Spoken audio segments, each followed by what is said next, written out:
Her laughter cut through the kitchen like glass. "Relax," she said between sips of wine. "My boss treats me better than you do anyway." It was supposed to be a joke. I think that's what she wanted it to sound like. A light jab in the middle of an argument about who forgot to buy groceries. But the way her lips curled when she said it, the flicker of satisfaction in her eyes, told me it wasn't a joke at all. I stared at her, frozen mid-step, the bag of takeout in my hands suddenly feeling heavier.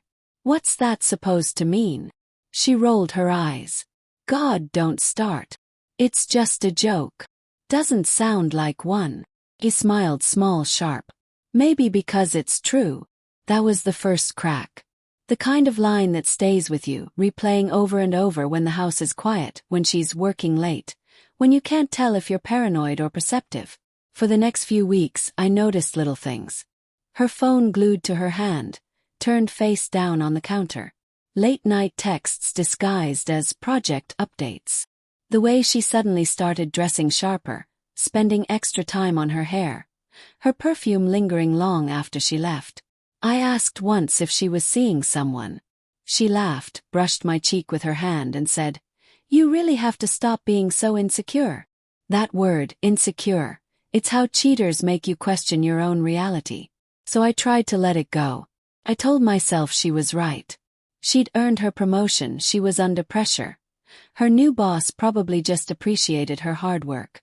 But deep down I knew. I think I always did. It was a Thursday night when the truth finally bled through. She texted that she'd be staying late for a client dinner. I almost believed her until I saw her laptop sitting open on the kitchen counter. Curiosity or desperation made me look. Her email was still logged in. At first it was just work chatter, perfectly professional. But then I found one message thread labeled private. Follow-up from Monday night. The first line read, "You looked incredible tonight. I can't stop thinking about you." My heart stopped. It was from him, her boss, Derek Hughes. Married. 2 kids. A man I'd met at her company picnic. I could still picture the way he'd shaken my hand, firm and confident, the kind of grip that masks arrogance. I scrolled down, half hoping it would turn into something innocent. But there it was, her reply. "You make me feel seen in a way I haven't felt in a long time." My throat tightened. I wanted to stop reading, but I couldn't. Every line felt like a blade pressed against my skin. They had plans to meet again on Saturday. Hotel name. Room number. 8 p.m. I sat in the dark for hours, the glow of the laptop screen burning into my eyes. I wasn't angry yet. I was hollow. My thoughts didn't scream, they whispered, slow and methodical. When she came home after midnight, she smelled faintly of wine and cologne that wasn't mine. "You're still up?" she asked, kicking off her heels. "Yeah," I said quietly. She leaned down and kissed my forehead. "You shouldn't wait up for me.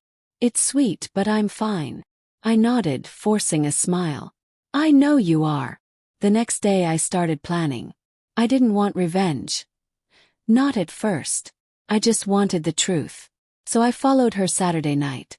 Parked 2 blocks away from the hotel and watched her walk inside, phone in hand, checking her reflection in the glass doors. 10 minutes later, Derek showed up. He looked casual, no tie, sleeves rolled up, confident as ever. They greeted each other like lovers who'd practiced pretending they weren't. When I saw them take the elevator together, something inside me snapped, not loudly but cleanly. I didn't confront them. I waited until the next morning. She came home around noon, smiling faintly, humming to herself.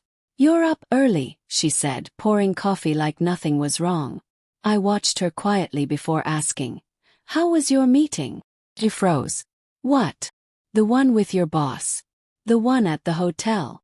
The color drained from her face so fast it was almost satisfying. "You followed me. I read your emails." Her eyes filled with fury. Not guilt, not shame, fury. "You had no right." "No," I said, my voice calm. "But I had a reason." She slammed the mug down. "You don't understand. It's not what you think." "Then explain it." She hesitated, chewing her lip, then sighed. "It just happened, okay? I didn't mean for it to. He's been supportive. You've been distant. I needed someone to talk to. I laughed, bitter and sharp. You talked to him with your clothes off? Her expression twisted. You think you're so perfect. You think you didn't push me toward this. There was the deflection, the blame. The coward's confession. I walked to the door, grabbed my keys and said, "You're right. Maybe I did. But now I'll fix both our mistakes." She called after me, confused, but I didn't answer. I drove straight to Derek's company headquarters Monday morning. I knew his wife worked in HR. I'd met her once at a company dinner.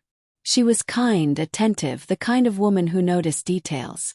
By noon, the email thread was on her desk. By the end of the week, Derek Hughes was escorted out of the building with his belongings in a box. When my wife found out, she stormed into my office, eyes wild. "What did you do?" I looked at her, unflinching. "I told the truth."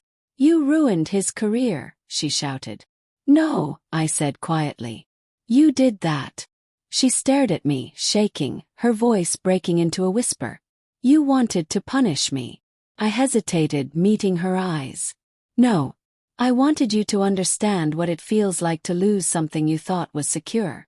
She cried then. Real tears, not the manipulative ones she used when she wanted to win an argument. But they didn't move me. The part of me that once ached for her was gone. In the weeks that followed, she tried to fix things. Left notes on my car. Sent long texts at midnight.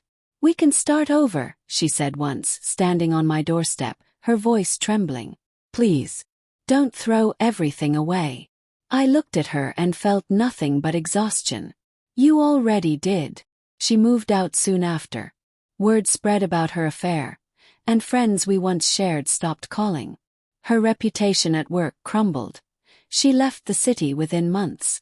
Sometimes late at night I still think about that joke. My boss treats me better. She was right in a way. He treated her better until the truth caught up with both of them. Now he's jobless. And she's alone. And me. I'm finally at peace. But peace has a cost. It's not satisfaction, it's silence. The kind that fills your home when there's no one left to lie to you.